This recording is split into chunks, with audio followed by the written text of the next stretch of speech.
لیکن اس پوری جرت میں ہم ایک خاص ایلیمنٹ بھی دیکھتے ہیں. وہ خاص ایلیمنٹ ہے کہ دونوں کی مائیں مختلف, ٹھیک ہے. حضرت عباس ابن علی کی ماں کوئی اور, حضرت امام حسین کی جو والدہ ہے وہ حضرت فاطمہ رضی اللہ عنہا. دو different identities at the same time, دونوں حضرت علی کے جانشین. اور پر دیکھنے کی بات صرف یہ ہے کہ انہوں نے وفاداری میں, انہوں نے اپنے بھائی کے ساتھ میں کوئی کمی نہیں چھوڑی. اگر آج کے دور میں اگر آپ دیکھیں تو ہم تو سگے بھائی ایک دوسرے کو ساتھ نہیں دیکھتے, کھڑے نہیں ہوتے, لیکن اگر یہ والا معاملہ اگر آپ دیکھیں آج کل کی دنیا میں تو ایسی مثال تو زندگی میں آپ کو کوئی ملے گی نہیں. ایسی مثال ہو بھی نہیں سکتی کیونکہ وہ کون تھے یہ ہم تو بھول نہیں سکتے. حضرت علی جن کو شیر خدا کہا جاتا ہے, ان کے فرزند. اس کو دیکھتے ہوئے آج ہم کیا سیکھتے ہیں؟ کیا ہمیں اپنی کمر دکھا دینی چاہیے اپنے رشتہ داروں کو؟ ہم پلٹ جاتے ہیں, ہم حق اور سچ کی لڑائی میں وفاداریاں بھول جاتے ہیں. جی دیکھیے, مولا علی مشکل کشا سے کسی نے ان کے زمانے میں پوچھا کہ مولا بہترین دوست کون ہے, کس کو بہترین دوست کہہ سکتے ہیں؟ تو مولا نے فرمایا ایسا بھائی جو وفادار ہو وہ بہترین دوست ہے. بھائی ہو, وفادار ہو تو آپ کا بہترین دوست ہے. آپ کے کسی دوست کی آپ کو ضرورت ہی نہیں ہے, یہ انہوں نے کہا.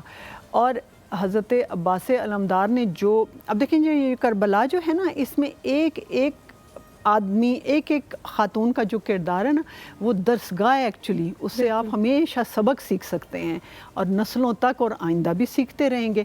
تو چونکہ وفا کا آئیکن ہے حضرت عباس علمدار, جو کچھ ان کے پاس تھا, جان تھی نچھاور کر دی. ایک مشق لے کر گئے تھے وہ نچھاور کر دی, علم لے کر گئے تھے اس کو آخر دم تک قائم رکھا, اپنے بازو کٹوا دیے, یہ سب کیا. لیکن مولا حسین کے ساتھ اور آل رسول کے ساتھ اپنی وفاداری پر آنچ نہیں آنے دی. حتیٰ کہ ایک رات پہلے شب عاشور کو عمر ابن سعد نے اپنے خیموں میں دعوت کی, بلایا کہ آپ آئیں. تو حضرت عباس سے مکالمہ ہوا ہے جو, تو انہوں نے کہا کہ عباس آپ کی جو مدر ہیں, ننیال ہیں, ان سے سلسلہ جا کر ملتا ہے ہمارے کچھ سرداروں کا. تو انہوں نے کہا ہے کہ عباس کو وہاں سے نکال لو, لہٰذا آپ کو پانی بھی دیتے ہیں, آپ کو کھانا بھی دیتے ہیں, ہاں, اور آپ جو ہیں وہ امن نامہ دیتے ہیں, آپ ان کو چھوڑ کر آ جائیں.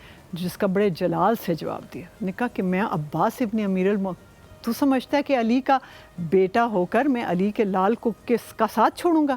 بھول ہے تیری, میں ہمیشہ سے ان کے ساتھ ہوں. اب آپ دیکھیے کہ بھائی کی بھائی سے یہ جو وفا ہے نا, یہ بالکل کربلا میں ایسے کہتے ہیں کہ یہ ایسے ہی کردار تھا جیسے نبی کے ساتھ حضرت علی کی وابستگی تھی. وہ چچا زاد بھائی تھے.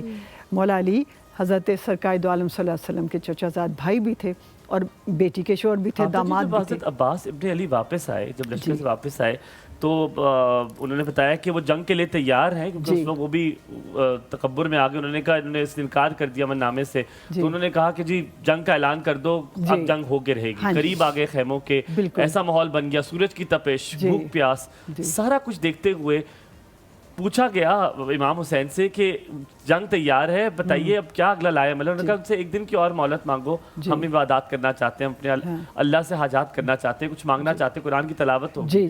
اس ٹائم, اس دور میں, چاہے دین کا کوئی بھی واقعہ لیں تو جب تلواریں نکلتی ہیں تو اس طرف دوسری طرف بھی تلواریں نکلتی ہیں, لیکن کبھی بھی اسلام میں پہل نہیں ہوئی تلوار کی.